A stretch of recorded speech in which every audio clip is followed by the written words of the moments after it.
Ceci est un livre audio autogénéré par Google. Croatica. Croatica. Collection dirigée par Vlatko Marier. Longtemps oubliée et méconnue, l'ancienne nation croate joue à nouveau sa partition dans le concert des nations du monde et d'Europe, en particulier depuis l'accession à l'indépendance de la République de Croatie en 1991. La collection Croatica a pour but de faire connaître cette ancienne nation croate, sa culture, son histoire et sa réalité actuelle aux lecteurs francophones d'Europe et d'ailleurs. Déjà paru. Gabriela Vidan, La Croatie, son histoire culturelle, ses liens avec l'Europe, 2014. Dédicace. À la mémoire des victimes de la dictature titiste et du régime totalitaire yougoslave, du martyre de la ville croate de Vukovar et du génocide de Srebrenica. Commission d'arbitrage dite Commission Badinter de la Conférence pour la paix en Yougoslavie. Avis numéro 1 du 29 novembre 1991. La République socialiste fédérative de Yougoslavie est engagée dans un processus de dissolution. Avis numéro 3 du 11 janvier 1992. Le processus de dissolution de la RSFY aboutit à la création d'un ou plusieurs États indépendants. Avis numéro 8 du 4 juillet 1992. La Commission constate que le processus de dissolution est arrivé à son terme. La RSFY n'existe plus. Avertissement. Cet ouvrage reprend une série de chroniques parues entre 1979 et 1991 à l'Annuaire européen d'administration publique, édité par le Centre national de la recherche scientifique. Cette revue, consacrée à l'étude sous toutes leurs facettes des administrations publiques de divers pays européens dont la Yougoslavie, outre les chroniques annuelles portant sur la vie administrative, a également publié des études thématiques résultant des travaux des colloques organisés périodiquement par le Centre de recherche administrative, au sein de la faculté de droit et de sciences politiques de l'Université de droit, d'économie et des sciences d'Aix-Marseille. Les chroniques consacrées à la Yougoslavie sont ici reproduites intégralement, telles qu'elles ont été rédigées à l'origine. Elles n'ont fait l'objet d'aucune adjonction ni suppression. Seules ont été apportées aux textes initiaux des corrections mineures touchant à l'orthographe, notamment celles des noms propres qui sont mentionnés dans leur version originale et non plus phonétiques ou francisées, ainsi que des modifications de forme en vue d'une présentation d'ensemble harmonisée et uniforme. L'unique rajout concerne les intitulés donnés à chacune des chroniques annuelles, afin d'en résumer et d'en synthétiser le contenu, permettant ainsi de suivre les évolutions qu'ont connues les institutions administratives et constitutionnelles, ainsi que la vie politique intérieure yougoslave. L'auteur. Avant-propos. Les chroniques rassemblées dans ce volume couvrent une période allant de la veille de la mort du maréchal Tito survenue en 1980, à la dislocation de la Fédération yougoslave en 1991, qui a suivi celle de deux autres États communistes de nature fédérale, la Tchécoslovaquie et l'URSS, mais dont la disparition n'a pas été aussi dramatique. Rares ont été à l'époque, en France en particulier, les travaux abordant les problématiques yougoslaves sous l'angle juridique, administratif et constitutionnel, et dans leurs aspects de politique intérieure touchant notamment au rapport entre les nations constituant le conglomérat yougoslave. Or, ces prises de vue étaient indispensables à une bonne compréhension des faits et à une anticipation salutaire des événements, qui, lorsqu'ils se sont produits, ont suscité à la fois l'étonnement et l'incrédulité de la part de bien des commentateurs, ignorant des ratés du système yougoslave trop complaisamment occulté, refusant d'identifier le caractère dictatorial du yougoslavisme et la nature totalitaire de son régime. À travers ces chroniques, il est possible de suivre la pente fatale sur laquelle était engagée l'ex-Yougoslavie, les dérives du système fédéral, la dégradation de la situation intérieure dans tous les domaines, la montée des tensions, l'artificialité de la vie commune. Les velléités de réformes successives, de l'État, de son économie et de son administration, ainsi que du parti unique, ont progressivement révélé les dangers à venir liés aux tendances profondes qui ont toujours miné ce pays, obéré son existence, et qui ont fini par compromettre la paix dans cette partie de l'Europe. Les analyses livrées année après année étaient essentiellement centrées sur les activités administratives et leur transformation, étant entendu toutefois qu'en régime communiste l'État et l'administration ne sont que les autres noms d'un parti omniprésent et omnipotent. La focalisation des commentaires sur les aspects administratifs et institutionnels ne pouvait évacuer les aspects strictement politiques du système yougoslave, tributaire au premier chef des rapports entre des nations qui depuis les origines de la Yougoslavie ont été rassemblées sans y avoir jamais librement consenti, plutôt par la volonté des grandes puissances européennes après 1918, et sous la férule d'un dictateur et d'un parti imposant une idéologie totalitaire mais utilisant habilement affrontement Est-Ouest après 1945, et dont le non-alignement allégué, les discours tiers-mondistes et autogestionnaires séduisaient les uns, alors que leurs pratiques réelles liberticides comme ailleurs dans le communisme rassuraient les autres sur la véritable nature du régime. Ces rappels d'un passé pas très éloigné sont essentiels pour dresser le bilan sincère de l'expérience yougoslave, définitivement vouée à l'échec, dont bien des éléments tragiques restent cependant occultés qu'il faudra bien un jour mettre à nu, et que l'histoire et la construction européenne ne sauraient continuer à ignorer, pour éviter la répétition du désastre qui a marqué la fin du siècle dernier, sachant que ce même siècle a été marqué à son début par une première conflagration aux dimensions mondiales, dont la survenance mettait déjà en cause les mêmes acteurs et les mêmes projets.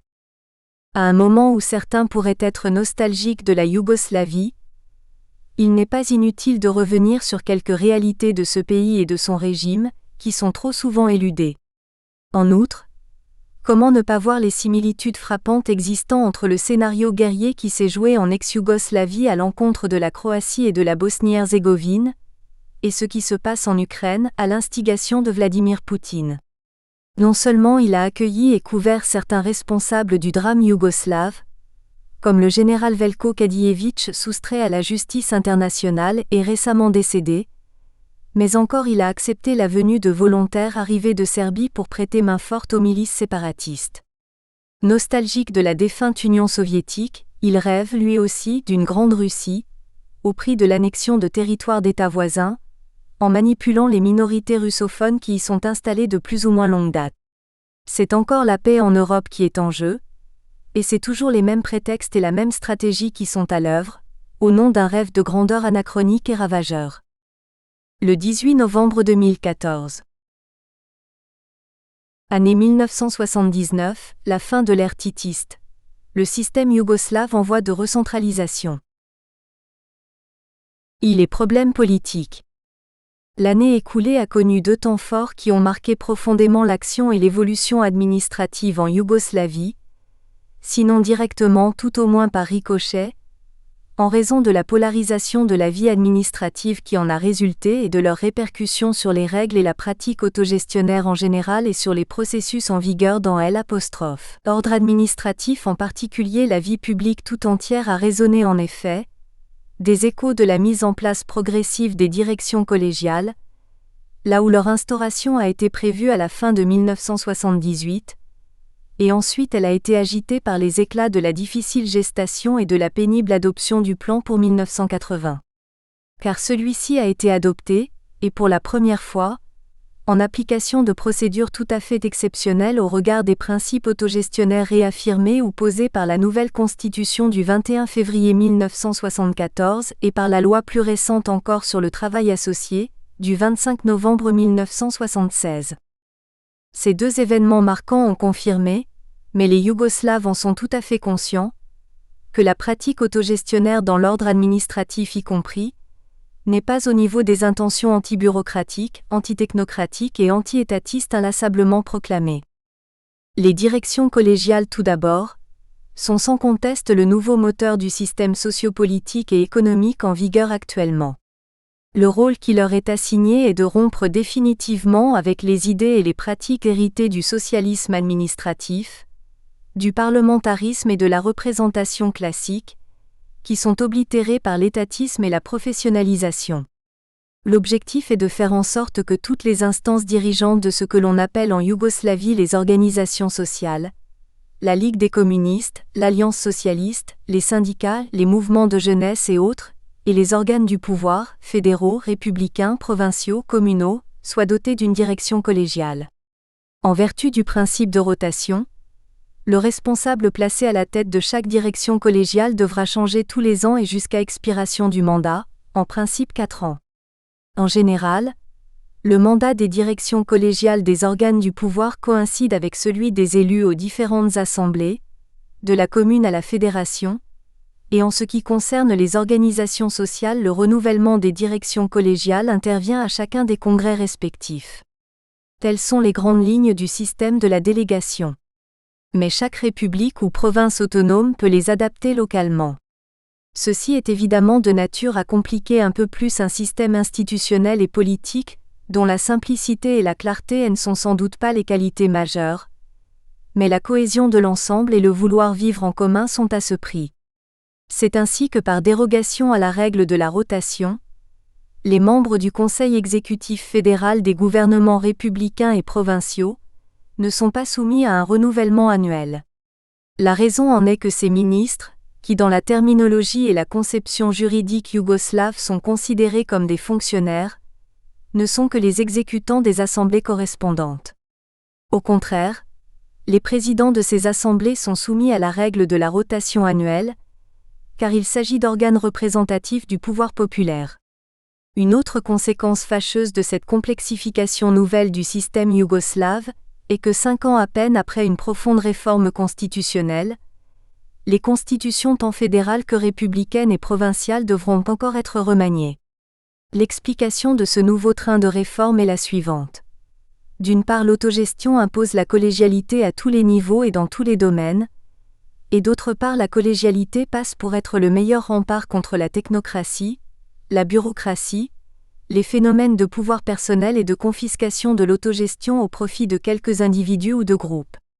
Car une pratique autogestionnaire maintenant trentenaire n'a pas pu éviter certains ratés, comme l'apparition d'une véritable caste politique, composée de responsables qui parviennent à se perpétuer au pouvoir en passant d'une instance à l'autre, ou en obtenant que leur soient ménagées des rentes de situation, avec tous les avantages matériels afférents aux fonctions collectives.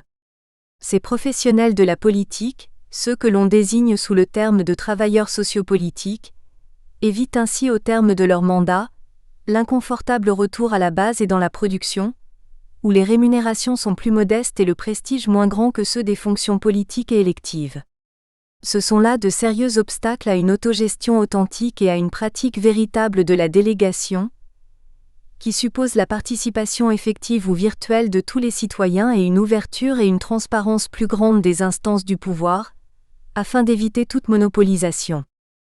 Un autre fait important, qui n'est que la conséquence logique des nouveaux principes autogestionnaires systématisés en 1974 et en 1976, mais qui est lourd de conséquences pour l'avenir et révélateur de tensions persistantes, a été l'adoption par des voies administratives et contraignantes du plan pour 1980.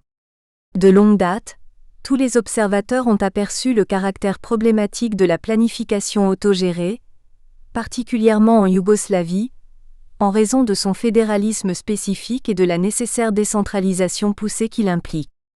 Depuis plusieurs années, l'économie yougoslave affronte de redoutables difficultés, qui ne pourront être surmontées qu'au prix d'une réduction drastique des importations, d'un développement accru des exportations et d'une limitation sérieuse de l'inflation qui dépasse souvent le taux de 20% l'an. Les remèdes préconisés sont classiques et se ramènent aux mesures de blocage des salaires et des dépenses de consommation, et à la compression de certains investissements.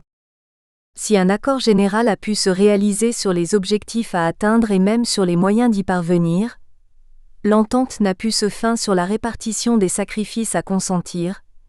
Chaque république ou province autonome veille jalousement à l'intérêt général qu'elle représente et ce d'autant plus qu'elle y est autorisée et encouragée par la consécration constitutionnelle depuis 1974 et 1976 de l'idée de pluralisme des intérêts autogestionnaires.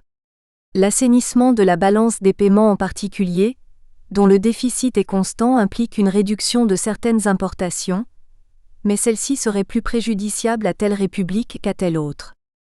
Dans certains cas et s'agissant des républiques les plus industrialisées notamment, c'est toute l'économie qui risque d'être entravée par le projet gouvernemental de ramener le déficit de la balance des paiements avec l'extérieur, de plus de 3 milliards de dollars en 1979 à 2 milliards de dollars en 1980. Selon la procédure normale, il appartient au Conseil des républiques et des provinces autonomes, l'une des deux chambres de l'Assemblée fédérale, d'adopter le plan annuel, dont la mise en œuvre est ainsi subordonnée à l'accord unanime des 8 entités fédérées, 6 républiques et 2 provinces autonomes. D'ailleurs, au terme de la Constitution du 21 février 1974, article 2% à 304, toute loi ou tout acte général relevant de la compétence de cette Chambre ne peut être adopté qu'à l'unanimité des délégations républicaines et provinciales, le veto d'une seule délégation pouvant bloquer tout le processus. Néanmoins, compte tenu des risques représentés par ce système de législation par consensus et pour éviter toute paralysie de l'activité législative, l'article 301 de la Constitution permet de mettre en œuvre certaines procédures exceptionnelles en cas de besoin. Si l'accord des républiques et des provinces autonomes ne peut pas se faire sur un texte, le Conseil exécutif fédéral peut demander à la présidence de la Fédération de prendre des mesures provisoires qui auront force de loi. Cette procédure dérogatoire peut être mise en œuvre lorsque la non-adoption d'un texte risque de perturber le marché, d'avoir des conséquences fâcheuses pour la collectivité, d'altérer les rapports économiques internes, de mettre la fédération dans l'impossibilité de faire face à ses obligations internationales ou de préjudicier à la défense nationale. Les mesures exceptionnelles sont élaborées par le gouvernement et après examen par la présidence collégiale, elles sont transmises à l'Assemblée fédérale. Si le projet de loi portant mesures provisoires n'est pas adopté par le Conseil des républiques et des provinces à la majorité des 2/3, des délégués cette fois et non plus des délégations comme précédemment, la présidence pourra promulguer la loi dans le texte qui aura été adopté par la majorité des délégués. L'accord unanime des républiques et des provinces devra tout de même être recherché encore pendant une période d'1 an, au terme de laquelle la loi portant mesures provisoires devra être confirmée. Ce qu'il convient de retenir de cette péripétie, c'est que l'autogestion généralisée peut conduire à des impasses et que la seule issue consiste à recourir en fin de compte à des solutions contraignantes, décidées d'en haut, mises en œuvre du sommet, caractéristique du socialisme administratif privilégiant la décision centralisée. C'est précisément cela que les Yougoslaves prétendaient renier, et c'est de cela que l'autogestion se veut l'antithèse. 2. Les structures administratives. Il a été déjà rendu compte de la loi du 19 avril 1978 sur la création, le fonctionnement et la compétence des organes fédéraux de gouvernement et des organisations fédérales, chargés de l'exécution des décisions du Conseil exécutif et des décisions des autres instances de l'Assemblée fédérale. Le second semestre de 1978 et l'année 1979 ont vu se concrétiser les dispositions de cette loi. Celle-ci, qui renvoyait à des mesures d'exécution, a été complétée en particulier par une ordonnance du 30 novembre 1979 qui sera analysée plus loin. À l'occasion du renouvellement du Conseil exécutif fédéral, à l'expiration du mandat de 4 ans des membres désignés en 1974 à la suite de la réforme constitutionnelle, plusieurs modifications sont intervenues. Elles ont visé à mettre en place toutes les conditions susceptibles de faciliter la socialisation de l'administration, la démocratisation des rapports entre les administrés et l'administration, et à mettre en œuvre au plan administratif les principes autogestionnaires et les prérogatives républicaines et provinciales inscrits dans les nouvelles dispositions constitutionnelles et législatives intervenues depuis peu. Si la Constitution a étoffé les pouvoirs des entités fédérées, elle a aussi précisé et étendu les compétences des gouvernements fédéraux et des instances administratives fédérales, dans tous les domaines importants pour l'unité du pays et la cohérence de son droit.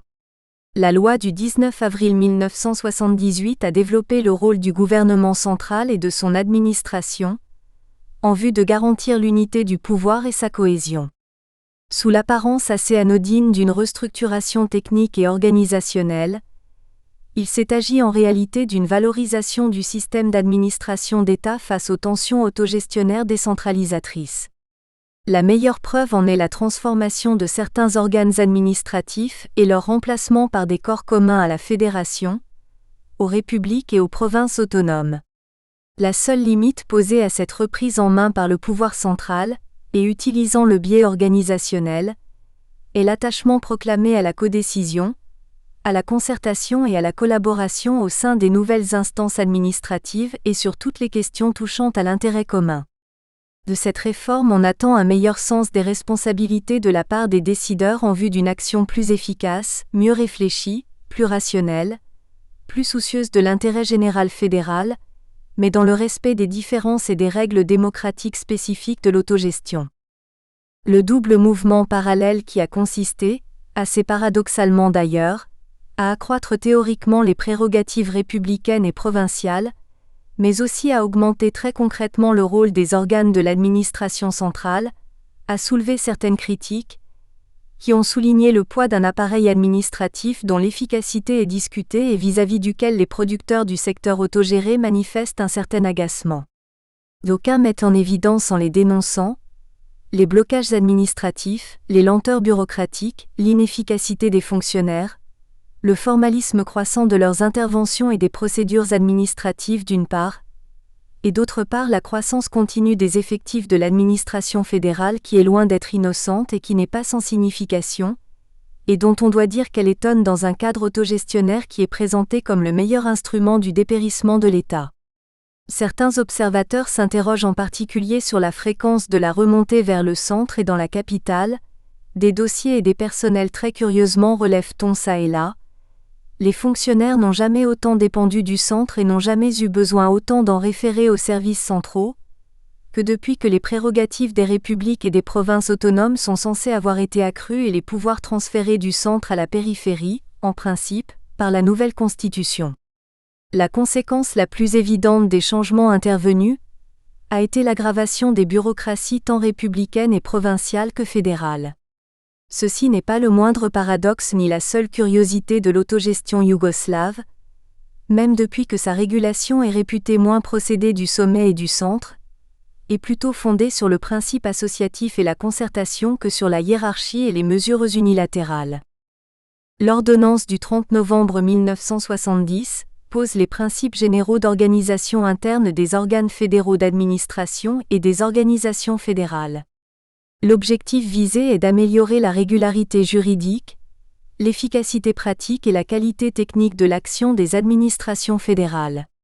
La mission des fonctionnaires, c'est-à-dire des chefs de département ministériels ou organismes assimilés, et la tâche des autres agents placés à la tête des organes et organisations administratifs fédéraux, consiste à contrôler, superviser, coordonner et organiser l'activité des services, compte tenu de la dynamique autogestionnaire prévalant aussi dans l'administration.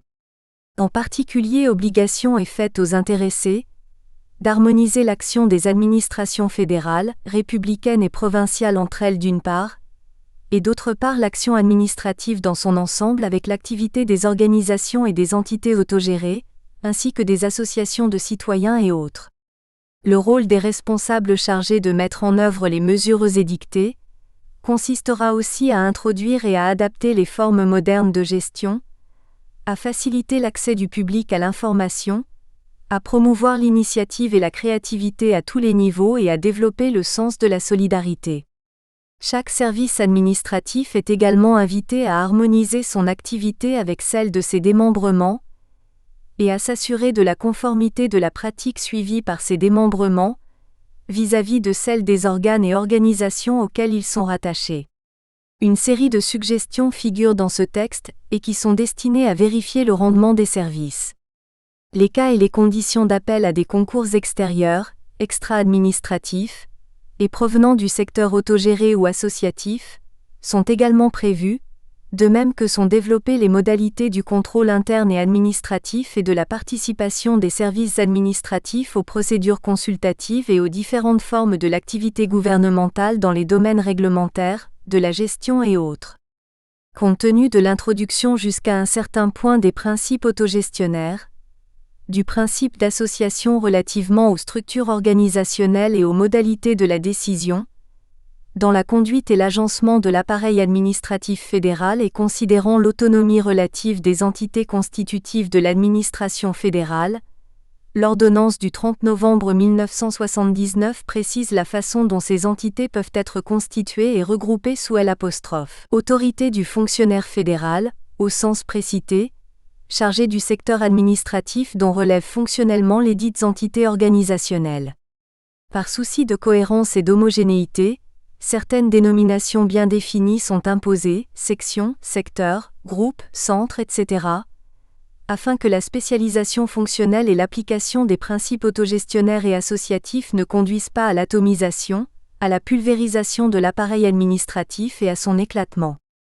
En particulier l'organisation, la constitution et l'utilisation des cabinets et des bureaux au niveau des secrétariats et des comités fédéraux sont précisés dans leurs grandes lignes rôles, compétences, effectifs. Ce ne sont pas seulement les structures, mais aussi le fonctionnement et l'activité des administrations fédérales qui sont réglementés. Ainsi, l'adoption d'un programme annuel et de plans de travail mensuels et trimestriels est désormais imposée aux fonctionnaires placés à la tête de chaque administration fédérale. Pour mettre sur pied ces plans et programmes d'action, ce fonctionnaire est assisté d'un collège dont les compétences sont consultatives, mais dont le rôle de donneur d'avis va bien au-delà de la seule élaboration des plans et programmes précités et touche à toute l'activité normative ou autre de l'administration concernée. Compte tenu du principe de la responsabilité expressément posée et pesant sur certaines catégories de personnels administratifs, la notion d'agent exerçant des fonctions de direction à la tête des unités organisationnelles faisant partie intégrante de l'administration, fait l'objet d'une définition assez complexe, dont le but essentiel est d'individualiser à chaque niveau les responsables de la bonne marche des services, dans un domaine, celui de l'administration, où l'autogestion pourrait avoir un certain effet diluant et désagrégateur. La coordination de l'action administrative est une préoccupation majeure, et plusieurs dispositions concernent d'abord la façon dont les services extérieurs des administrations centrales doivent collaborer entre eux, et ensuite la manière dont il convient d'assurer l'application uniforme des règles fédérales dans un cadre aussi décentralisé qu'est la collectivité yougoslave, autogestionnaire, fédérale et plurinationale. Ce sont les mêmes impératifs qui sont à l'origine de l'obligation qui est faite aux organes et organisations administratifs fédéraux d'avoir leur règlement intérieur, Pravilnik o organizaciji radu, conformément à l'article 94 AL, premier de la loi précitée de 1978. Ce document relatif à l'organisation et à l'activité de chaque administration fédérale doit se préoccuper de problèmes tels que la rédaction des textes administratifs, compte tenu du multilinguisme, la publicité et la transparence de l'action administrative, les effectifs et les attributions des différentes catégories de personnel. L'adoption de ces règlements intérieurs doit suivre une procédure assez stricte et formalisée, et ils sont obligatoirement soumis pour avis à plusieurs instances, Conseil exécutif fédéral, Secrétariat fédéral pour la justice et l'organisation administrative fédérale, Comité fédéral pour la législation. 3. Les contrôles de l'administration. Au cours de l'année 1979 et durant le second semestre de 1978, ont aussi été mises en place plusieurs instances de contrôle dont le champ d'action englobe tantôt directement mais tantôt indirectement l'administration. 1. Contrôle politique et social. La principale nouveauté a été la création des conseils sociaux placés auprès des organes administratifs, qui constituent une forme de contrôle politique et une instance démocratique d'aide à la décision administrative, tant en ce qui concerne sa préparation que sa mise en œuvre. Par ailleurs, et afin d'éviter tout repliement de l'administration sur elle-même, pour parer à toute déviation bureaucratique et pour empêcher que les organes administratifs ne fonctionnent en vase clos en développant leur propre logique, diverses instances de coordination ont été mises en place. Leur tâche est d'assurer la liaison avec le secteur autogéré, et leur mission consiste à faire prévaloir la logique autogestionnaire dans l'administration fédérale. Les organes d'État de rang administratif sont aussi exposés à un contrôle social et politique. En particulier, le Conseil exécutif fédéral doit faciliter l'ouverture de l'appareil administratif fédéral à l'influence, aux initiatives et aux propositions émanant du secteur des activités associées, afin d'éviter que l'administration ne dégénère en système fermé fonctionnant en marge de l'autogestion et soustraite à son rayonnement. 2. Contrôle juridique externe par l'avocat social de l'autogestion. Plusieurs lois républicaines et provinciales ont été adoptées en 1979, Journal officiel, numéro 14 1979e, touchant à cette nouvelle institution qu'est l'avocat social de l'autogestion.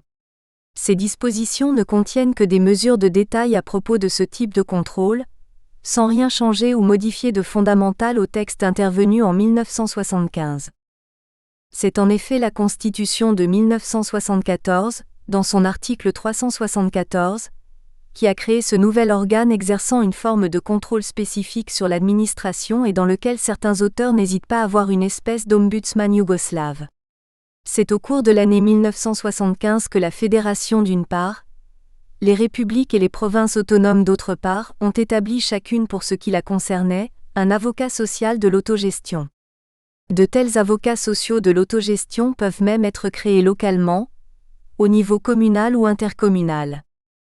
Cet organe de contrôle est une émanation des assemblées politiques et rend compte annuellement dans un rapport public de son activité et des difficultés rencontrées dans la mise en œuvre de la pratique quotidienne de l'autogestion, notamment du fait de l'administration.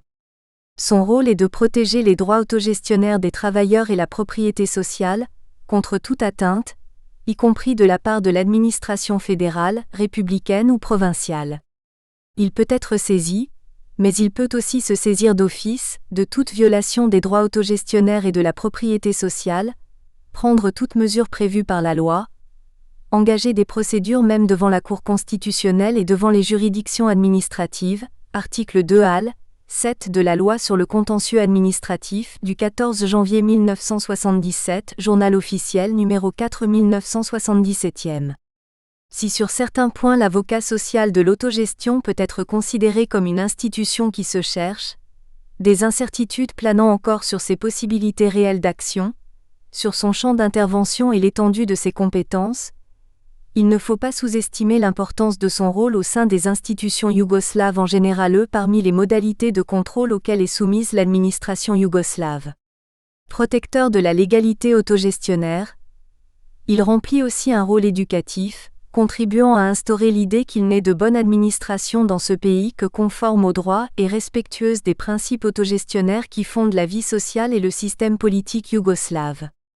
Intervenant à titre préventif ou curatif, les avocats sociaux de l'autogestion connaissent annuellement de plus de 25 000 affaires, dans lesquelles l'administration n'est pas toujours mise systématiquement en cause certes, mais cela donne une idée de la vitalité de l'institution, du besoin auquel elle correspond et du rempart que l'on y voit face aux velléités bureaucratiques et technocratiques d'où qu'elles viennent et susceptibles de mettre en danger l'acquis autogestionnaire. Année 1980, la Yougoslavie sans Tito, la résurgence de l'unitarisme. La disparition du maréchal Tito est le fait majeur non pas seulement de l'année 1980, mais de toute l'histoire de la Yougoslavie née de la Seconde Guerre mondiale. Le pays et le régime survivent à celui qui les a marqués à tous égards, et profondément. Mais si le mot d'ordre est après Tito, Tito, il demeure que la Yougoslavie de demain ne sera pas la même que celle aux destinées de laquelle présidait cet homme politique d'exception, dont la personnalité et la stature nationale et internationale escamotaient tout le reste. En raison du charisme dont pouvait jouer le leader politique yougoslave, héros de la guerre de libération, fédérateur de peuples divers, instigateur d'un national-communisme qui a engendré un type d'État et de société neuf, on peut considérer que la Yougoslavie vivait aussi par Tito. La Yougoslavie titiste doit désormais apprendre à vivre sans Tito. La relève politique, si elle a été préparée, repose tout de même sur des compromis et des équilibres qui n'ont pas encore fait leurs preuves, alors que les blocages sociaux persistent et que la situation économique ne cesse pas d'être préoccupante. C'est dire qu'au lendemain d'une date importante de l'histoire yougoslave, toutes les institutions mises en place, répondant à des objectifs et procédant d'intentions parfois contradictoires, commencent à prendre leur marque pour un nouveau départ. Les structures de l'administration. 1. Généralité. L'administration, et notamment au niveau fédéral, est concernée au premier chef par la direction qu'il conviendra d'imprimer à un régime qui devra trouver sa cohésion et sa cohérence plus en lui-même et dans ses mérites propres, que dans le recours et la référence commode à un chef suprême qui a su imposer un système combinant l'unité et la diversité. L'autogestion, si elle a pu faire rétrograder l'État, n'a pas su ou pas voulu faire rétrograder le parti. L'inévitable rééquilibrage se traduira immanquablement, soit par un assouplissement du monolithisme qui sera cette fois acquis aux dépens du parti, soit au contraire par un resserrement de l'autorité de l'État central. Déjà l'une des directions possibles assignées au pays se dessine, celle d'une Yougoslavie où l'autogestion serait problématique. C'est le sens qu'il faut donner à certaines analyses récentes. Ainsi, dans un long article qui synthétise les vives discussions opposant les spécialistes yougoslaves et intitulé « Les difficultés économiques suscitent un débat sur l'autogestion », Le Monde du 7 janvier 1981, Paul Yankovic souligne les effets nocifs de l'autogestion et leur prolongement politique et idéologique éventuel. Le commentaire truffé de connotations d'allure centraliste et nettement critique vis-à-vis de l'autogestion insiste sur les tendances autarciques, les atteintes à l'unité du marché, le non-respect des lois fédérales, la non-coordination des plans de développement au niveau infrafédéraux. À cet égard, l'auteur parle de façon symptomatique, constitutionnellement et juridiquement délibérément, inexacte, mais politiquement révélatrice, des tendances négatives imputables aux divisions administratives et aux entités administratives. Or, les termes des constitutions yougoslaves actuelles et passées sont tout à fait nets en ce qui concerne la qualification des républiques et des provinces, qui sont des communautés sociopolitiques, détentrices de la souveraineté d'État qu'elles ont déléguée à l'État fédéral. Il s'agit là à l'évidence de toute autre chose que de circonscriptions administratives, au sens où on les entend normalement dans un langage juridique correct, où la distinction est fondamentale entre la circonscription et la collectivité locale.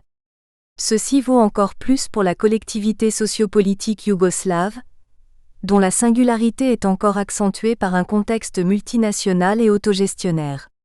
C'est non seulement la faire rétrograder, mais encore la dénaturer que d'y voir une entité administrative et trahir l'esprit de l'institution. Cette rétrogradation des entités fédérées traduit un choix, dont la banalisation est amorcée à l'intention de l'opinion étrangère et dans un organe de presse prestigieux, annonciateur d'un rôle théorique et pratique et d'un poids nouveau de l'administration centrale. Derrière ce commentaire, qui sert aussi de caisse de résonance, se profile une direction dans laquelle d'aucuns en Yougoslavie s'efforcent d'engager le pays. C'est la voie de la reprise en main de l'autogestion, d'une aggravation de l'influence du pouvoir central sous prétexte de coordination et d'harmonisation. Déjà à la fin de 1979 et pour la première fois, des décisions importantes relevant du pouvoir central furent prises selon une procédure exceptionnelle, à défaut de l'accord préalable entre représentants des entités fédérées. En ce cas, le Conseil des républiques et provinces, s'il y a urgence, décide mais à la majorité des 2/3, des mesures ayant un caractère obligatoire et qui s'appliquent provisoirement et jusqu'à ce que des mesures définitives puissent intervenir en application de la procédure normale, la recherche du consensus interrépublicain pouvant durer 12 mois ou plus. Si le désaccord persiste, les mesures provisoires sont remises aux voix. Cette concertation est un préalable obligé pour toutes les compétences fédérales, système économique, politique monétaire, commerce extérieur, marché et prix, défense et sécurité. Il appartient à la présidence collective d'autoriser l'Assemblée fédérale à prendre les mesures provisoires, art. 301. À vrai dire, on voit mal comment des décisions provisoires dont certains effets sont irréversibles peuvent être remises en cause, et si une espèce d'union sacrée a pu se réaliser en 1980 à l'occasion de l'épreuve politique imposée au pays, l'avenir est aléatoire s'agissant de principes théoriquement incontestés mais dont tout indique qu'ils sont considérés comme gênants dans la pratique. Toute velléité de reprise en main ou de remise en ordre réduisant une pluralité politique à une diversification administrative, ou soulignant ostensiblement les ratés de la décentralisation, en s'attaquant aux abus ou aux effets pervers de l'autogestion, qui sont parfois réels mais peut-être moins dus à l'autogestion elle-même qu'à sa variante yougoslave, risque par contagion ou amalgame d'entraîner un déplacement de poids politique trop favorable à un schéma centraliste. 2. Les structures administratives centrales. La construction politique équilibrée combinant l'autorité centrale et ses tempéraments autogestionnaires, qui ont en Yougoslavie une coloration nationale, était subtil et lié à celui qui en a été le promoteur, le maître d'œuvre et le garant. Tout a été fait, certes, pour perpétuer l'acquis autogestionnaire et unitaire. La transition est en particulier organisée autour du système de la collégialité. Dans ce sens, on peut dire que la disparition de Tito laisse un vide politique, mais aussi un trop-plein, dont les effets fâcheux commencent à se faire sentir. En effet, toutes les instances politiques, mais aussi la haute administration, attributaires de compétences plus théoriques que réelles, se mettent à vouloir exercer des prérogatives dont le non-usage s'expliquait autrefois par la concentration extraordinaire de pouvoir entre les mains du chef de l'État. La complication vient aujourd'hui de ce que si les problèmes de préséance ne se posaient pas avant, désormais les questions de priorité sinon politiques, du moins organisationnelles, dans la hiérarchie étatique et administrative, se posent avec acuité. Autrefois égaux à l'arrière-plan et dans la grande ombre du chef, certains détenteurs du pouvoir d'État prétendent maintenir une situation parfois contestée dans le reclassement et la répartition des rôles actuels. L'opération en cours rend délicate la nécessaire hiérarchisation des organes du pouvoir d'État, surtout dans un contexte autogestionnaire, et difficilement compatible les professions de foi décentralisatrices et les proclamations unitaires. La collégialité est l'antidote imaginé pour barrer la route à certains fantasmes, dont le passé yougoslave a révélé les méfaits. Avec la mort de Tito disparaît la fonction de président de la République. Toutes ces attributions sont passées à la présidence collective, le vice-président devenant automatiquement président de la présidence. Le premier à occuper ce poste, mais pendant les derniers 10 jours de son mandat annuel, a été Lazar Koliszewski, auquel a succédé à la mi-mai 1980 Cevijetin Mijatović, représentant de la République de Bosnie-Herzégovine. Cette présidence joue un rôle capital, si l'on songe qu'en plus des prérogatives habituelles des chefs d'État, ce collège assume des responsabilités particulières ayant trait à la souveraineté, à l'égalité des droits des peuples et des nationalités, à la stabilité et à la solidité de la communauté yougoslave.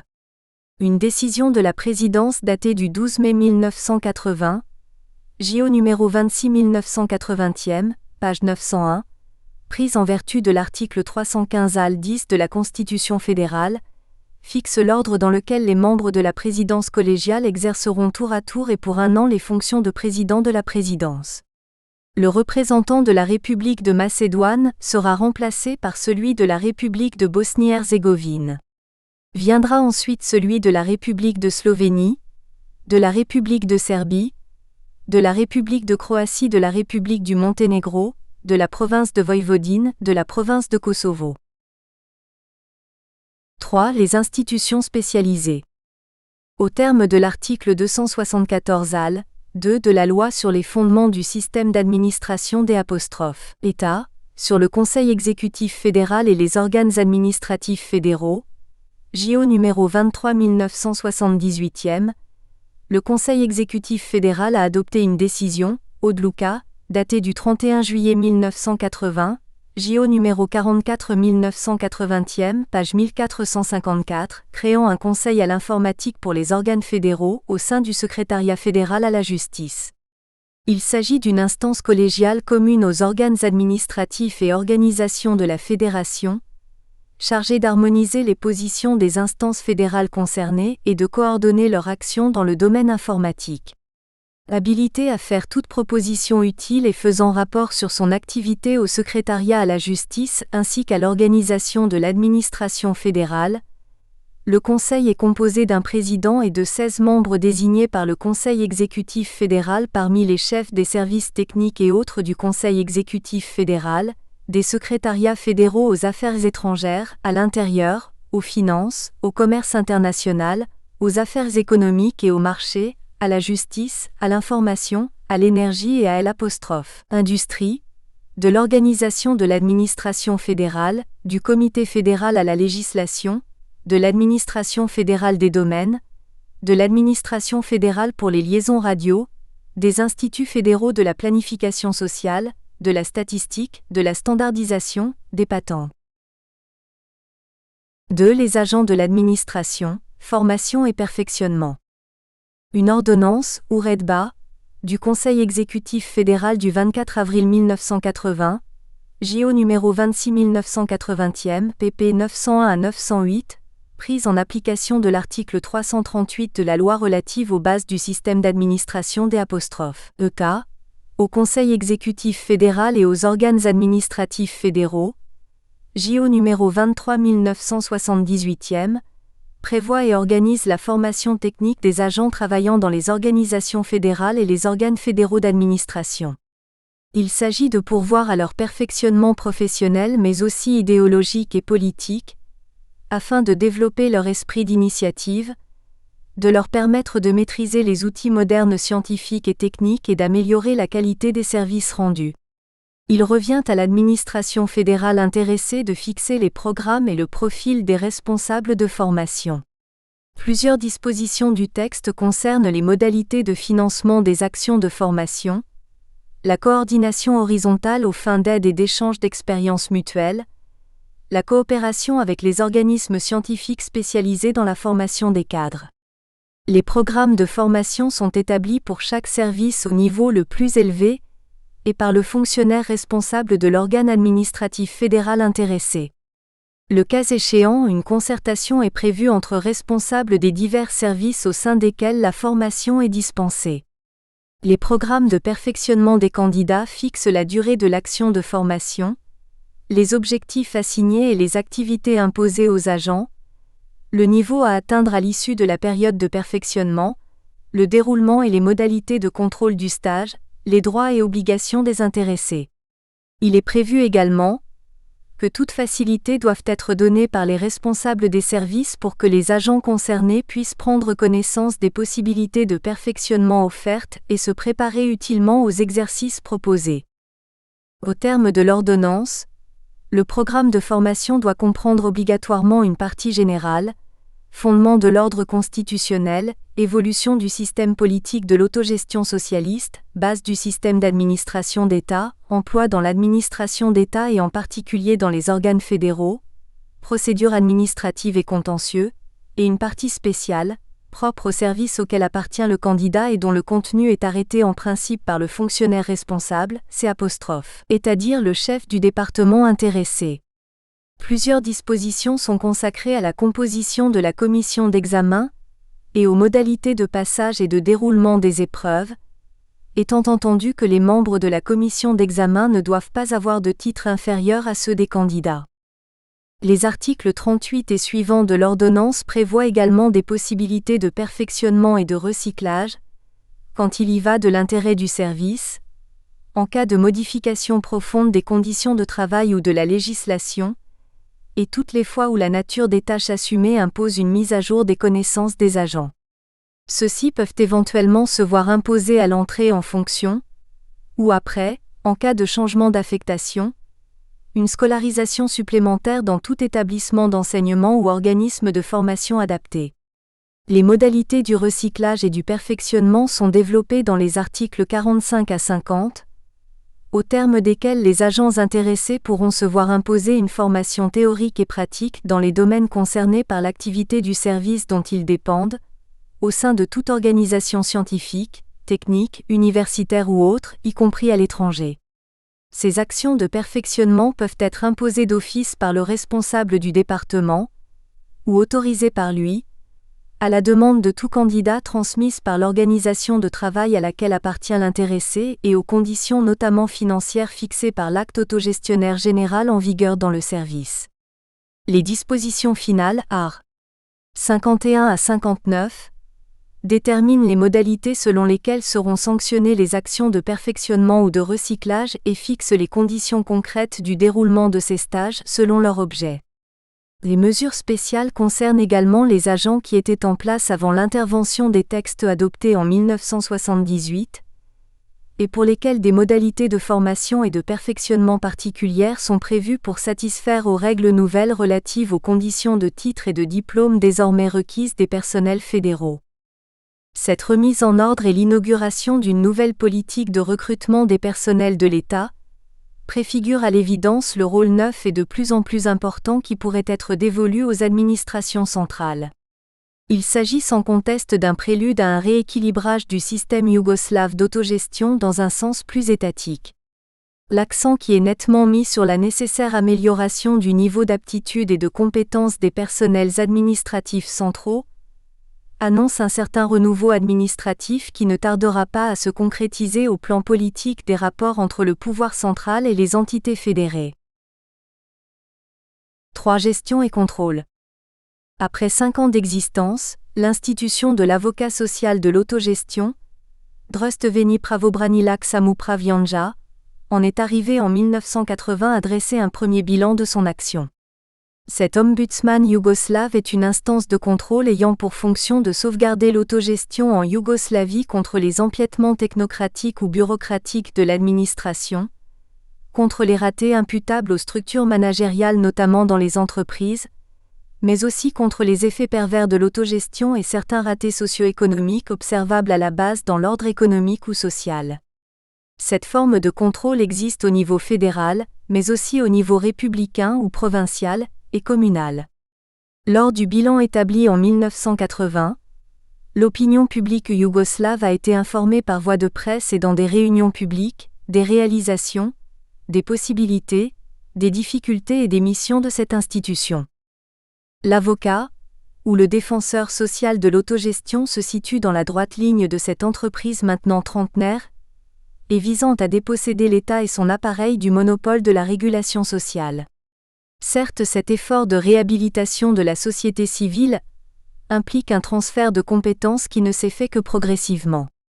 En matière de contrôle, la justice et les formes classiques de protection de la légalité ont survécu, mais certaines garanties supplémentaires résultent de la création et du fonctionnement d'une institution chargée de veiller au respect des principes autogestionnaires dans tous les domaines de la vie économique et sociale, contre toutes les atteintes de quelque origine et de quelque nature qu'elles soient. C'est un contrôle de légalité, mais aussi d'équité, exercé sans grand formalisme et pour compléter les mécanismes de contrôle existants, en palliant éventuellement leurs insuffisances. C'est ainsi qu'en 1979, 70 000 cas ont été traités par les 900 défenseurs sociaux de l'autogestion existant en Yougoslavie. Ces atteintes aux règles autogestionnaires résultent soit de l'ignorance, soit d'égoïsme de groupe, soit de dérapage bureaucratique ou technocratique, méconnaissant la légalité entendue non seulement comme l'ensemble des actes juridiques émanant des communautés sociopolitiques, mais aussi comme un complexe de règles élaborées conventionnellement dans le domaine de l'autogestion. Plus de 80% des affaires déférées aux avocats ou défenseurs sociaux l'ont été à l'initiative d'ouvriers agissant individuellement, ou en groupe, ou sur intervention des organes d'une organisation de base du travail associé, ou OUR. Il s'agit de corriger certains abus dans l'usage des moyens sociaux, dans les procédures d'attribution de logements, dans l'adoption de mesures individuelles ou collectives, toutes les fois où les droits autogestionnaires sont lésés. Nous espérons que vous avez apprécié cet aperçu. Pour continuer à écouter ce livre audio sur Google Play Livres, utilisez le lien dans la description de la vidéo.